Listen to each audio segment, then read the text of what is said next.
good, thank God. The Ethiopian was saved. But then he didn't say, now I'm done. God picked him up and said, I have more work for you to do. Come over here and do some more. Of course, now if I was Philip, I'd be saying, wait a minute, Lord, why'd you let me walk the 50 miles in the first place? Why didn't you just pick me up and bring me to the Ethiopian in the first place? It was all part of God's perfect will. Philip needed to know. He already knew somewhere along the way because he did it. He needed to know that when we say, yes, Lord, we accept Him as Lord, that there's a purpose in everything that God has us do. He needed to know that if God says, walk 50 miles into the desert, I'm not going to tell you why, that you do it. If God had lifted him up and put him there, he'd be like, oh, that's great. All right, God, I'm ready for my next ride. No, he needed to walk in faith. He needed to operate in faith. He needed to believe with his whole heart continuously. Whatever God says, that's what we do. There's a reason why the roofs are falling in the churches. There's a reason why there's for sale signs at the churches. There's a reason why most churches aren't having Sunday evening services anymore. There's a reason why churches are getting away from the Wednesday night prayer meetings. There's a reason why people aren't coming to Christ. The reason why is the church is not saying, yes, Lord, anymore.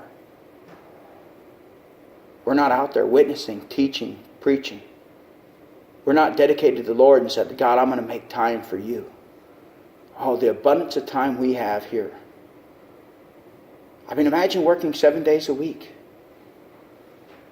12, 15 hours a day.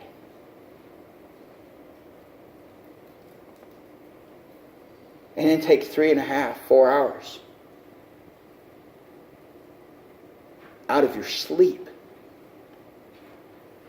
And say, I'm going to take that opportunity to worship Christ. Nobody makes them. As a matter of fact, it's a hardship for them to do it.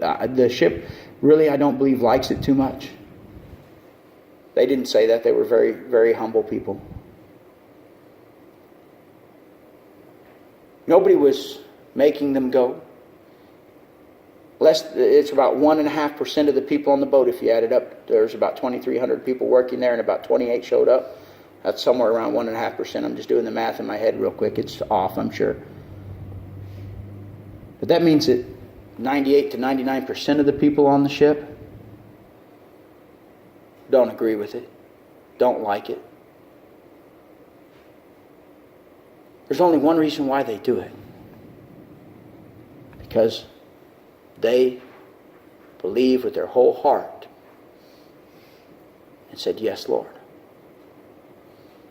If every Christian had that kind of dedication, we'd be living in a different world today. Let's close with a word of prayer. Heavenly Father, I thank you so much for the example of Philip that we have here in the eunuch. Lord, I thank you that there are Christians around this world that are willing to take a stand and serve you with no excuse.